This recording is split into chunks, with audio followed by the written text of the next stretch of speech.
அமெரிக்க டாலருக்கு நிகரான ரூபாயின் மதிப்பு மேலும் சரிந்து இதுவரை இல்லாத அளவு 63 ரூபாய் 12 காசுகளாக சரிந்துள்ளது. கடந்த சில மாதங்களாக கடும் சரிவை கண்டுவரும் ரூபாயின் மதிப்பை மேம்படுத்த இந்திய ரிசர்வ் வங்கியும் மத்திய அரசும் பல்வேறு நடவடிக்கைகளை எடுத்து வருகிறது.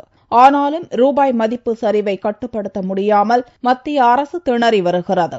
அந்நிய செலாவணி சந்தையில் கடந்த வெள்ளியன்று அமெரிக்க டாலருக்கு நிகரான ரூபாயின் மதிப்பு 62 ரூபாய் 3 காசுகளாக சரிந்தது.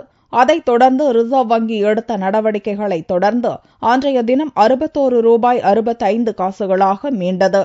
திங்களன்று அந்நிய செலாவணி சந்தையில் அமெரிக்க டாலருக்கு நிகரான இந்திய ரூபாயின் மதிப்பு வரலாறு காணாத வகையில் இதுவரை இல்லாத அளவுக்கு 63 ரூபாய் 12 காசுகளாக சரிந்தது. திங்களன்று பிற்பகலில் உச்சபட்சமாக 63 ரூபாய் 22 காசுகளாக சரிந்த ரூபாயின் மதிப்பு ரிசர்வ் வங்கியின் சில நடவடிக்கைகளை தொடர்ந்து சிறிதளவு மீண்டு 63 ரூபாய் 12 காசுகளாக இருந்தது. அமெரிக்கா மேற்கொண்டு வரும் பொருளாதார மீட்பு நடவடிக்கைகள் அனைத்தும் அடுத்த மாத துவக்கத்தில் நிறுத்திக் கொள்ளப்பட உள்ளதாக வெளியான தகவல்கள் இதற்கு முக்கிய காரணமாக கருதப்படுகிறது.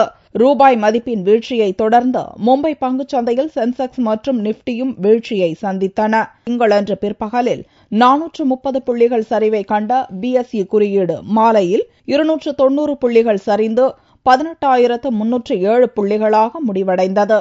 இதேபோல நிப்டியும் 93 புள்ளிகள் சரிவடைந்து 5,414 புள்ளிகளாக முடிவடைந்தது.